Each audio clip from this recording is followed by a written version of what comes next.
TKR Teknik Otomotif. Nah, Bapak akan memperkenalkan diri karena kalian anak baru tahun ajaran 2020-2021. Nah, nama saya Pak Boan. Nah, saya ngajar di kelas 10 atau kelas 1 TKR, itu ngajar GTO, gambar teknik otomotif. Nah, kemudian di kelas 2-nya saya ngajar teori produktif, SPT, dan kelas 3 pun sama. Nah, ini memperkenalkan diri dulu. Nah, kemudian di materi yang akan saya pelajari kali ini di gambar teknik otomotif itu mengenai peralatan dan kelengkapan gambar teknik. Ya. Nah, jadi pada saat kalian akan menggambar, akan melaksanakan pelajaran ini, nah yang harus kalian persiapkan itu adalah peralatan dan kelengkapan gambar teknik. Ya. Nah, kalian harus mengumpulkan buku gambar atau menyiapkan buku gambar untuk pelajaran ini. Nah, sebelum nanti kita membahas pembelajarannya atau ke pokok bahasan materinya, nah terlebih dahulu kalian harus tahu indikator pencapaian kompetensi masalah gambar teknik ini. Artinya ini indikator ini untuk mencapai pelajaran di gambar teknik. Yang pertama, memahami peralatan dan kelengkapan gambar teknik otomotif. Nah, artinya memahami peralatan dan kelengkapannya, kalian harus tahu ya, apa saja sih peralatan yang harus kalian bawa pada saat menggambar ya. Terus kelengkapannya apa aja untuk menunjang gambar tersebut. Nah, kemudian yang kedua, memilih peralatan dan kelengkapan gambar. Nah, ini harus dipilih, tidak sembarangan aja ya. Artinya umpamanya contohnya adalah ukuran pensil. Nah, itu ada berbagai macam ukuran, ada 0,1, 0,2 dan seterusnya. Nah, kemudian yang ketiga, membedakan peralatan dan kelengkapan gambar. Nah, ini harus ngerti. Nah, pensil ukuran 0,5 untuk gambar apa? Nah, kemudian pensil ukuran 0,1 untuk menggambar apa? Nah, itu harus bisa dibedakan. Nah, kemudian yang harus kalian pahami, itu tujuannya apa kalian untuk belajar ini. Nah, tadi dari pencapaian indikator, kalian harus dapat memahami peralatan dan kelengkapan gambar teknik otomotif. Kemudian kalian dapat memilih peralatan dan kelengkapan gambar teknik otomotif. Dan yang terakhir, kalian dapat membedakan peralatan kelengkapan gambar teknik tersebut. Nah, sekarang kita ke pembahasan materi gambar. Apa sih pengertian gambar teknik otomotif ini? Karena kalau untuk di jurusan lain ya itu berbeda ya. Kalau kan jurusannya kamu TKR berarti adalah gambarnya teknik otomotif. Nah, gambar teknik otomotif adalah gambar yang dibuat dengan menggunakan cara-cara. Nah, ini banyak caranya ya. Kemudian ketentuan-ketentuan ya. Terus aturan-aturan yang telah disepakati bersama oleh para ahli teknik. Nah, gambar ini, cara menggambar teknik ini tidak sembarangan. Artinya tidak seperti kamu menggambar pemandangan dan sebagainya. Nah, ini menggunakan cara-cara dan ketentuan-ketentuan. Umpamanya garisnya, ukurannya, dan lain sebagainya harus tepat. Nah, kemudian pada saat kalian mau menggambar, nah, itu ada garis tepi atau garis gambar. Nah, itu pun harus ada ketentuannya. Umpamanya di bagian yang sebelah kiri ukurannya 2 cm dari pinggir atas gambar. Bagian atas, bawah dan kanan itu 1 cm. Nah, kemudian dilengkapi dengan etiket atau kepala gambar yang diletakkan di bawah kanan garis gambar. Nah, di dalam gambar teknik mesin, ketentuan-ketentuan dan aturan-aturan tersebut berupa normalisasi atau standarisasi yang sudah ditetapkan oleh ISO. Ya, yaitu sebuah badan lembaga internasional untuk standarisasi. Nah, ini artinya kalau kalian belajar gambar dimanapun harus sama, maka ditetapkan oleh ISO. Di samping ISO sebagai sebuah badan internasional dari negara-negara tertentu, ada yang memiliki badan standarisasi nasional.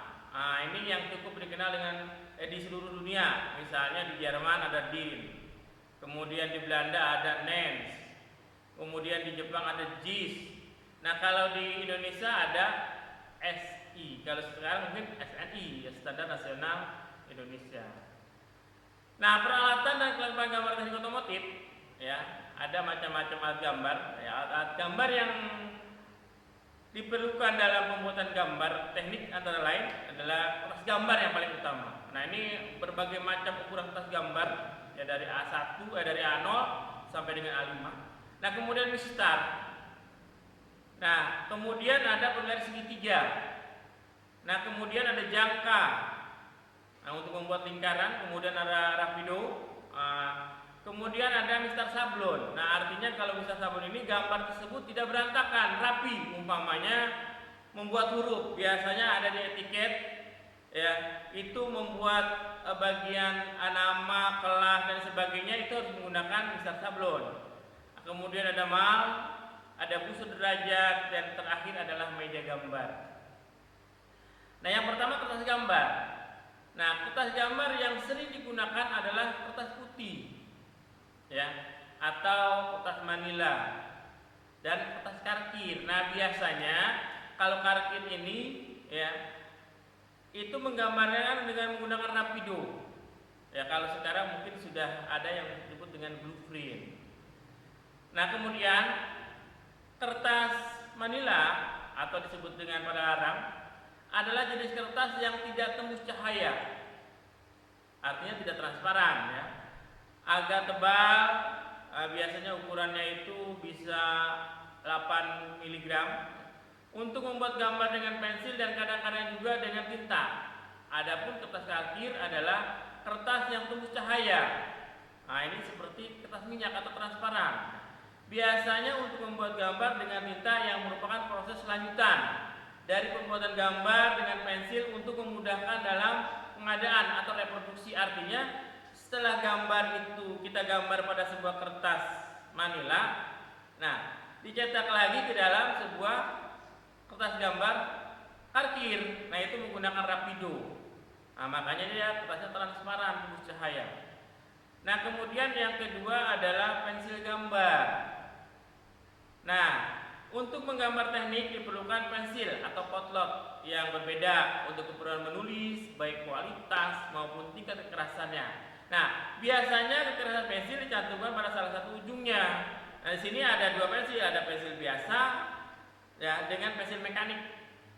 Nah, biasanya kalau untuk ukuran pensil mekanik itu adalah isi ulang atau reptil, ya, bisa umpamanya kamu membutuhkan pensil ukuran 0,1 atau 0,3, 0,5. Nah, itu bisa direptil, isi ulang, hanya bagian pensilnya saja, ujung pensilnya. Nah, tetapi kalau pensil yang biasa ini harus ganti pensilnya. Nah, kemudian macam-macam pensil berdasarkan tingkat kekerasannya. 1, lunak. Nah, lunak ini pensil ini cepat patah, atau jenis ini biasanya ditandai dengan kode-kode seperti 2B. B itu blacks artinya, 3B, 4B, 5B, 6B, dan 7B. Semakin besar angka di depan huruf B, itu semakin lunak kepadatannya dan semakin pekat warna hitamnya. Nah, ini artinya cepat rapuh kalau yang lunak ini. Kemudian yang sedang.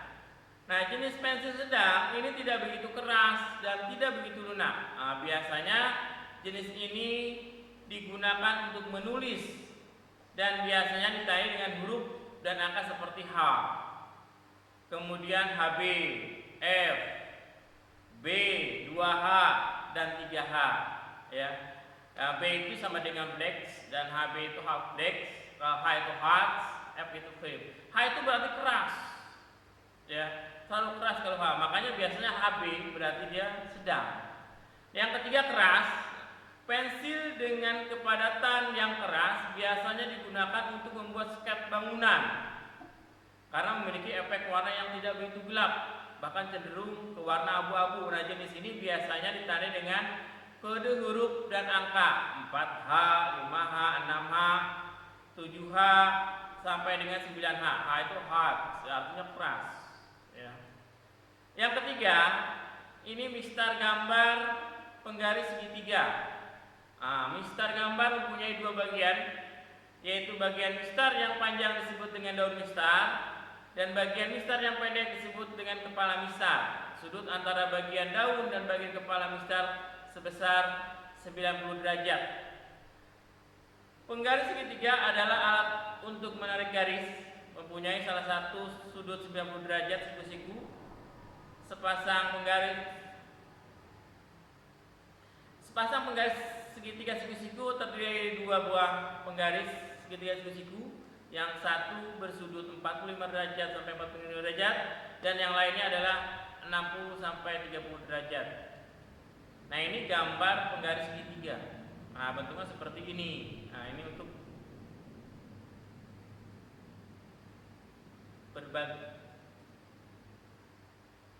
membuat berbagai sudut. Ya, bisa 90 derajat, 60 derajat, 30 derajat. Yang tadi sudah dijelaskan. Nah, yang keempat, jangka.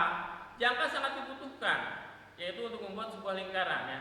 Jadi jangka digunakan untuk menggambar lingkaran, ya, atau busur lingkaran. Nah, biasanya jangka ditempatkan dalam satu kotak. Satu kotak jangka yang sederhana paling sedikit harus berisi sebuah jangka besar, sebuah alat penyambung untuk membuat lingkaran besar, sebuah jangka orleon atau jangka pegas, dan sebuah pena penggaris. Untuk keperluan meninta bentuk lingkaran, biasanya jangka dilengkapi dengan ring atau cincin. Nah, yang berfungsi untuk menyambung atau mengganti mata pensil dengan rapido. Nah, di samping kotak jangka yang sederhana ada kotak jangka yang sedang dan kotak jangka yang lengkap. Berdasarkan penggunaannya, jangka ini ada 4. Nah, ada yang pertama jangka besar, jangka menengah, jangka kecil atau jangka pegas, dan yang terakhir ada jangka orleon. Nah, jangka besar fungsinya untuk menggambar lingkaran dengan diameter 100 sampai 200 mili. Kemudian jangka menengah untuk menggambar lingkaran dengan diameter 20 sampai 100 mili. Nah, kemudian jangka kecil, ya, atau jangka pegas untuk menggambar lingkaran dengan diameter 5 sampai 30 mili. Semakin kecil. Dan yang terakhir ada jangka orleon. Jangka orleon ini dipakai untuk membuat lingkaran dengan diameter 1 sampai 5 mili, sangat kecil sekali. Nah, ini bentuk gambar jangka, ya. Jangka besar namanya. Nah, kemudian rapido. Nah, rapido itu tadi untuk digunakan untuk pada sebuah kertas akhir. Nah, untuk membuat gambar dengan tinta dapat menggunakan pentarik yang biasa terletak dalam kotak jangka. Akan tetapi hal ini tidak praktis, ya. Karena tinta dapat menetes keluar dan untuk membuat garis dengan ketebalan yang dikehendaki harus menyetel berkali-kali. Nah, rapido bersifat repil atau dapat diisi ulang jika tinta telah habis. Oleh karena itu, rapido perlu dilengkapi dengan tinta gambar yang biasa banyak dijual di toko-toko. Nah, ini gambarnya, gambar rapido atau tinta gambar. Nah, kemudian yang keenam ada sablon atau malhuruf. Untuk keseragaman dan kerapian dalam membuat tulisan, nah biasanya tadi saya sebutkan di dalam sebuah etiket harus rapi tulisannya, harus sama. Digunakan sablon atau malhuruf dan angka. Sedangkan untuk membuat gambar, lambang-lambang dan bentuk-bentuk digunakan sablon atau mal. Bentuk, nah, seperti gambar di bawah ini. Adapun untuk menggambar macam-macam garis lengkung atau kurva, misalnya elip, parabola, dan hiperbola digunakan mal kurva. Nah, ini contoh salah satu sebuah mal untuk membuat sebuah gambar tertentu. Nah, bentuknya seperti ini, jadi berbeda-beda, ya, sablon ini atau mal huruf ini. Ya, bentuknya ini salah satu contoh saja. Nah, kemudian busur derajat. Nah, busur derajat ini digunakan untuk mengukur sudut atau membagi sudut. Nah, itu dia setengah lingkaran sebesar 180 derajat, ya. Biasanya busur derajat ini mempunyai garis-garis pembagi 100 sampai dengan 0 sampai dengan 180 derajat. Nah, ini setengah lingkaran. Ya, ini gambar busur derajatnya. Nah, yang kedelapan meja gambar. Nah, ini meja gambar yang paling penting. Ya, karena kalau tidak ada meja gambar sulit kamu menggambar di mana. Nah, meja gambar terdiri dari 2 bagian, yaitu ada papan gambar dan standar atau rangka penyangga. Standar atau rangka penyangga dapat diatur kemiringannya sesuai dengan kemiringan yang dikehendaki oleh juru gambar. Pada gambar terbuat dari kayu pinus, kayu led, kayu lapis atau plywood, ya, atau hardboard, syarat-syarat papan gambar adalah harus mempunyai permukaan rata dan tepi yang lurus, jadi tidak melengkung. dan sambungan papannya harus rapat. Jadi papan gambar yang sederhana dapat diletakkan di atas meja gambar biasa. Nah, ini gambarnya. Kalau di sini meja gambar yang sudah bagus, yang sudah canggih. Nah, ini bentuknya seperti ini ya, jadi lebih efisien. Yang terakhir ada penghapus.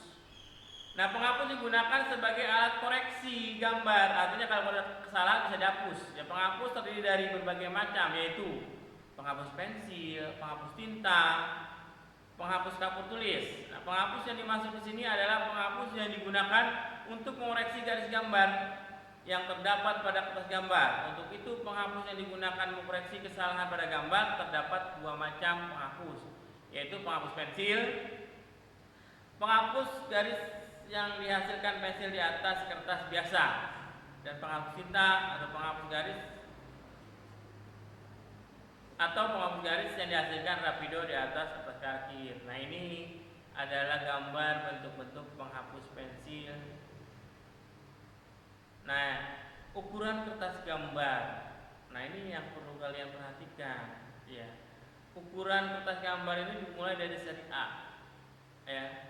Ada A4, A3, A2, A1 sampai dengan A0. A0 itu ukuran kertas gambar yang paling besar, yang biasa kita pakai pada sehari dalam kegiatan percetakan umum, percetakan di kantor-kantor dan juga penerbitan. Untuk dikategorikan seri A yang dapat paling besar adalah A0. Nah, ini ukuran kertas gambar yang paling besar ya, dengan luas 1 meter persegi. Kemudian A1 dengan ukuran setengah lebih kecil dari A0.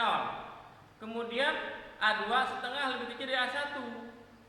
Nah, begitu seterusnya sampai ukuran terkecil yaitu A10. Nah, ini yang tapi A10 itu jangan digunakan. Biasanya yang digunakan itu sampai dengan A4. Jadi pembagiannya adalah setengah dari ukuran yang standar. Ini adalah rumus ISO yang dapat membuat ketentuan ukuran kertas gambar.